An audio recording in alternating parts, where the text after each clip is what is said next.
প্রিয় শিক্ষার্থী বন্ধুরা, গুরুকুল অনলাইন লার্নিং নেটওয়ার্কে তোমাদেরকে স্বাগত। আজ তোমাদের সাথে আছি আমি ফরাজি হাবিবুর রহমান। আজ আমাদের আলোচনার বিষয় লুম বা তাঁত। আমরা গত ক্লাসেই বলেছিলাম যে লুম বা তাঁত সম্পর্কে আমরা আলোচনা করব, এবং এই লুম বা তাঁত হচ্ছে ফ্যাব্রিক ম্যানুফ্যাকচারিং 1, যার বিষয় কোড 5041। এটা গার্মেন্টস ডিজাইন অ্যান্ড প্যাটার্ন মেকিংয়ের ফ্যাব্রিক ম্যানুফ্যাকচারিং 1, যার বিষয় কোড 5041। তো চলো আজ আমরা এই লুম বা তাঁত সম্পর্কে আলোচনা করি। তা লুম বা তাঁত সম্পর্কে আলোচনা করতে গেলে প্রথমেই আমাদের লুম বা তাঁতের পরিচয় সম্পর্কে জানতে হয়। লুম বা তাঁত বা লুম কী জিনিস বা কাকে বলে সেটা আমরা একটু দেখি। তা টানা ও পরেন সুতা পরস্পর সমকোণী বন্ধনের মাধ্যমে কাপড় তৈরি করাকে উইভিং বলে। এই কাপড় যে মেশিন বা যন্ত্রে তৈরি করা হয় তাকে তাঁত বা লুম বলে। অর্থাৎ টানা এবং পরেন সুতা পরস্পর সমকোণী বন্ধনের মাধ্যমে কাপড় তৈরি করাকে কী বলা হচ্ছে? উইভিং বলে। আর এই কাপড় অর্থাৎ এই উইভেন কাপড় যে মেশিন বা যন্ত্রে তৈরি করা হচ্ছে সেটাই হচ্ছে তাঁত বা লুম। তাহলে লুম বা তাঁত কী জিনিস বা কাকে বলে এটা কিন্তু আমাদের ক্লিয়ার হয়ে গেল। তো প্রিয় শিক্ষার্থী বন্ধুরা, প্রশ্নে অতি সংক্ষিপ্ত প্রশ্ন আসতে পারে লুম বা তাঁত কাকে বলে। তখন তোমরা যদি এই সঙ্গটা লেখো তাহলে কিন্তু হবে। তোমরা যে কাজটা করতে পারো সেটা হচ্ছে এটা একটা স্ক্রিনশট রাখতে পারো তোমাদের যখন তোমরা অবসরে থাকবে বা হচ্ছে তোমাদের থাকবে আর কি, তোমরা যখন অফলাইনে থাকবে তখন তোমাদের দেখা যাচ্ছে যে এই বিষয়টা তোমরা আলোচনা দেখতে পারবা এবং তোমাদের কিন্তু খুব স্মরণে মনে থাকবে আর কি। তো আমরা এরপরে দেখব যে লুম বা তাঁতের শ্রেণী বিভাগ। লুম বা তাঁতের কি কি শ্রেণী বিভাগ বা কয় ভাগে ভাগ করা যায়, কেমন কি দেখি সেটা আমরা একটু দেখি। তো চলো আমরা লুম বা তাঁতের শ্রেণী বিভাগটা দেখি। লুম বা তাঁত। তো লুম বা তাঁতকে প্রধানত দুই ভাগে ভাগ করা যায়। কয় ভাগে ভাগ করা যায়? দুই ভাগে। একটা হচ্ছে কি হস্তচালিত তাঁত, আর একটা হচ্ছে শক্তিচালিত তাঁত। তাহলে হস্তচালিত তাঁত কাকে বলে আমরা একটু জেনে নিই। হস্তচালিত তাঁত হাতের সাহায্যে যে তাঁত পরিচালনা করা হয় সেটা হচ্ছে হস্তচালিত তাঁত। আর শক্তিচালিত তাঁত কাকে বলে? অর্থাৎ হাতের কোনো রকম কায়িক পরিশ্রম ছাড়া যে তাঁত পরিচালনা করা হয় বা বিদ্যুৎ শক্তির মাধ্যমে বা অন্য কোনো শক্তির মাধ্যমে যান্ত্রিক শক্তিকে বৈদ্যুতিক শক্তিতে রূপান্তরিত করে যে তাঁত পরিচালনা করা হয় সেটাই হচ্ছে শক্তিচালিত তাঁত। বা মানুষের যান্ত্রিক শক্তিতে চালনা করা হচ্ছে এবং মানুষের শক্তি ছাড়া, পরিশ্রম ছাড়া, সেটাই হচ্ছে শক্তিচালিত তাঁত। এখন এই হস্তচালিত তাঁতকে আবার ভাগ করা যায় তিন ভাগে। সেটাগুলোকে কি? প্রিমিটিভ লুম, ফ্লাই শাটেল লুম আর সেমি অটোমেটিক লুম। এখন এই প্রিমিটিভ লুমকের শ্রেণী বিভাগ নাই, ফ্লাই শাটেল লুমের শ্রেণী বিভাগ আছে। ফ্লাই শাটেল লুমকে আবার দুই ভাগে ভাগ করা যায়। সেগুলোকে কি? ফ্লাই শাটল পিট লুম আর ফ্লাই শাটল ফ্রেম লুম। তাহলে এটা গেল। এরপরে আছে সেমি অটোমেটিক তাঁত ছিল। সেমি অটোমেটিক তাঁতকে আবার তিন ভাগে ভাগ করা যায়। সেগুলোকে কি? চিত্তরঞ্জন তাঁত, স্যালভেশন আর্মি লুম, সেটারসলি লুম।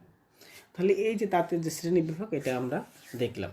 প্রিয় শিক্ষার্থী বন্ধুরা, তোমাদের যদি পরীক্ষার খাতায় আসে যে তাঁতের শ্রেণী বিভাগটি লেখো, তাহলে এখানে যে ছক আকারে দেওয়া আছে তুমি যদি ছক আকারে লিখতে পারো তাহলে যে বিষয়টা হবে সেটা হচ্ছে এখানে যদি 4 নম্বর থাকে তাহলে তুমি কিন্তু 4-এ 4 পাবা।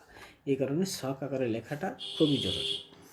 যাই হোক, এরপর আমরা দেখব হচ্ছে শক্তিচালিত তাঁত এবং হস্তচালিত তাঁতের ভিতর পার্থক্য। শক্তিচালিত তাঁত এবং হস্তচালিত তাঁতের ভিতরে কি কি পার্থক্য আছে সেগুলো আমরা একটু এক নজরে দেখে নিই। তো আমার বাম বাড়ি আছে হচ্ছে শক্তিচালিত তাঁত এবং ডান বাড়ি আছে হচ্ছে হস্তচালিত তাঁত। শক্তিচালিত তাঁত কি? বৈদ্যুতিক শক্তি যান্ত্রিক শক্তিতে রূপান্তরিত করে চালনা করা হয়। আমরা সংজ্ঞার ভিতরেই জেনেছিলাম শক্তিচালিত তাঁতটা কেমন। আর হস্তচালিত তাঁত কি? মানুষ শক্তি দ্বারা পরিচালিত হয়, চালনা করা হয়। শক্তিচালিত তাতে কি আছে? বৈদ্যুতিক শক্তি যান্ত্রিক শক্তিতে রূপান্তরিত করে চালনা করা হয়। আর হস্তচালিত তাতে কি? শুধুমাত্র মানব শক্তি দ্বারা বা মানুষের পরিশ্রম দ্বারা এটা চালনা করা হয়। এই তাঁতের গতি বেশি, অর্থাৎ শক্তিচালিত তাঁতের গতি বেশি থাকে, এই তাঁতের গতি কম। হস্তচালিত তাঁতের গতি কম, মানুষের দ্বারা পরিচালিত বিধায় এই তাঁতের গতিটা তুলনামূলক কম। বৈদ্যুতিক খরচ রয়েছে, অর্থাৎ শক্তিশালী তাঁতে যেহেতু বিদ্যুতের সাহায্যে চালনা করা হচ্ছে সেক্ষেত্রে বিদ্যুতের খরচ আছে। আর হস্তশিল্পতে কিন্তু বৈদ্যুতিক খরচ নেই, তাই এখানে বলা হচ্ছে এখানে কোনো বৈদ্যুতিক খরচ নেই।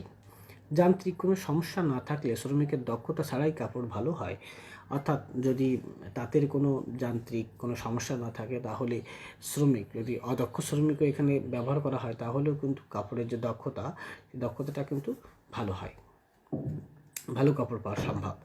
হস্তশিল্পতে কী আছে যে শ্রমিকের দক্ষতার উপর কাপড়ের দক্ষতা নির্ভর করে, অর্থাৎ হস্তশিল্পতে কিন্তু যদি ভালো শ্রমিক না হয়, দক্ষ শ্রমিক না হয়, তাহলে কিন্তু ভালো কাপড় পাওয়া সম্ভব নয়। আমরা আরও কিছু পার্থক্য দেখব।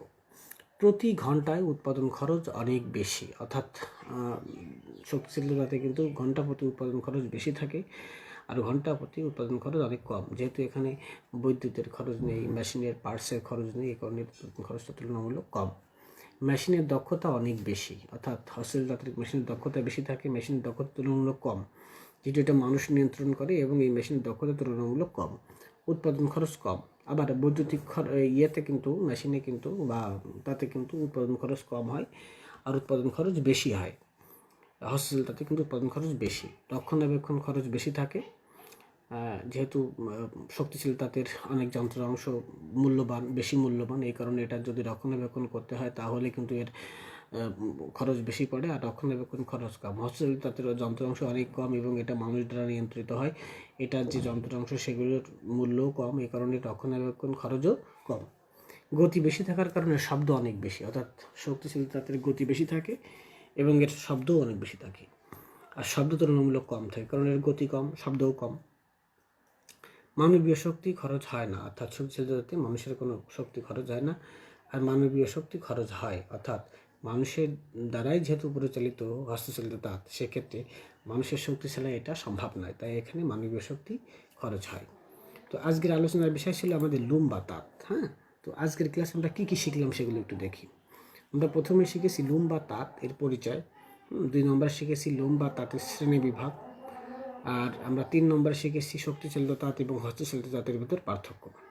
তো প্রিয় শিক্ষার্থী বন্ধুরা, এতক্ষণ গুরুকুল অনলাইন লার্নিং নেটওয়ার্কের সাথে থাকার জন্য তোমাদেরকে ধন্যবাদ। তোমাদের সুস্বাস্থ্যতা কামনা করে আজ এখানেই বিদায় নিচ্ছি।